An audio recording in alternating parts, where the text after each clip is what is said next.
প্রথম অবস্থায় কারণ বাজার আইসা আপনার দারোয়ানি বিল দিছি 50 টাকা 20 টাকা করে, সেই জায়গায় আমাদের থেকে 1000 টাকা করে প্রতি মাসে নিচ্ছে দারোয়ানের বিল শুধু।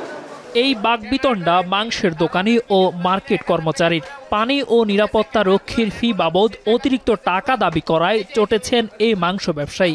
বছরের পর বছর ফির নামে এভাবে আদায় করা হচ্ছে চাঁদা। দারোয়ান বিল 1000 টাকা, আমাদের এই মার্কেটে 750টা দোকান, 750টা যদি দোকান হয় 1000 করে হইলো কত? এগুলো আমরা যদি আগে যদি ঠিক আছে না দিতাম, লোকমান মিয়ার যে বাহিনী আমাদের উপরে নানানভাবে হুমকি আমকি দিত। যদি এগুলো চাঁদাবাজি যদি বন্ধ হয়, যদি ন্যায্যভাবে নেওয়া হয়, ঠিক আছে, তাহলে আমাদের তো মনে করেন গোস্তের প্রতি তো কম কিছু রাখা যায়, বেচা যায়। হুমকি দিত যে তোমরা ছাগল ঢুকাইতে পারবা না মার্কেটের ভিতরে, ছাগল ছাইড়া দেওয়া হবে। এক দল গেলে আরেক দল আসবে, সেই দলও খাবে, সেইভাবে এইভাবে যেন নৈরাজ্য সৃষ্টি আর না হয় আমাদের এই বাজারের ভিতরে। দোকানির এমন উত্তেজনায় সটকে পড়ার চেষ্টা করেন চাঁদা আদায়কারী।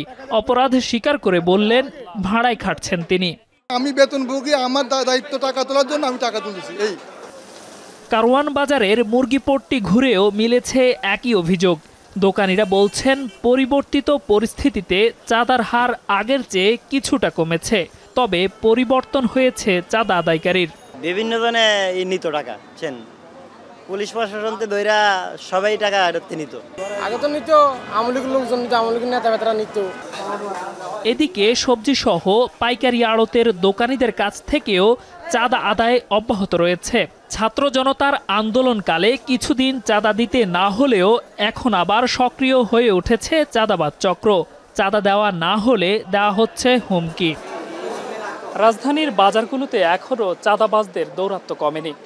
এই বাজারটিতেও এখনও দিনে কিংবা রাতে চাঁদাবাজদের সরব উপস্থিতি মিলছে।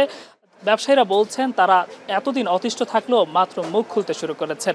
আমরা এমনই একজনকে পেয়েছি যার মোবাইল ফোনে আমরা দেখছি জীবন মামা, কালু মামা সহ নানা জনের নাম, যারা মূলত এই সকল চাঁদাবাজ চক্রের সাথে সংশ্লিষ্ট। এটা তো নেতারা লয়ে গেছে, নেতারা তো নাই কেন নেতারা থাকলে সে দেখাইতাম। আমার 700 টাকা দিত এই পর্যন্ত। আমার কোনো, আমি রোজে কাম করি, আমি আপনার অর্ডার দিলে করবো, নাহলে আমি বাসা যাবো। এ নিয়ে অভিযোগেরও শেষ নেই কারওয়ান বাজারের ব্যবসায়ীদের। সরকার পরিবর্তন হয়েছে, আমরা চাইছিলাম চাঁদা দিতে পারবো না।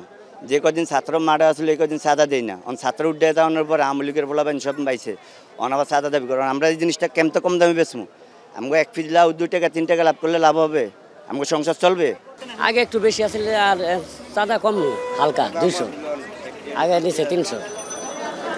ব্যবসায়ীদের দেয়া তথ্য বলছে সাবেক স্বরাষ্ট্রমন্ত্রী আসাদুজ্জামান কামালের হয়ে 3 শ্রমিক লীগ নেতা নিয়ন্ত্রণ করতেন পুরো কারওয়ান বাজার, যার মূলে রয়েছেন শ্রমিক লীগ নেতা মোশাররফ মিয়া।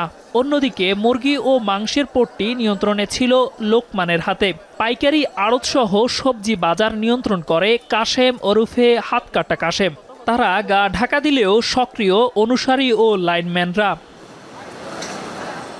দোকান ছাড়াও পণ্য সরবরাহকারী ট্রাক থেকেও চাঁদা আদায় নিয়মে পরিণত করেছে চক্রটি, যার প্রভাব পড়ে খুচরা বাজারে। ব্যবসায় সুষ্ঠু পরিবেশ নিশ্চিতে বাজার তদারকি ও কঠোরভাবে আইন প্রয়োগের দাবি ব্যবসায়ীদের। দেলোয়ার দোলন, এখন, ঢাকা। সানবিট সব দিবে সামাল। সানবিট ম্যাজিক প্রেস ডিশওয়াশিং এর মাথা ঘোরানো সলিউশন।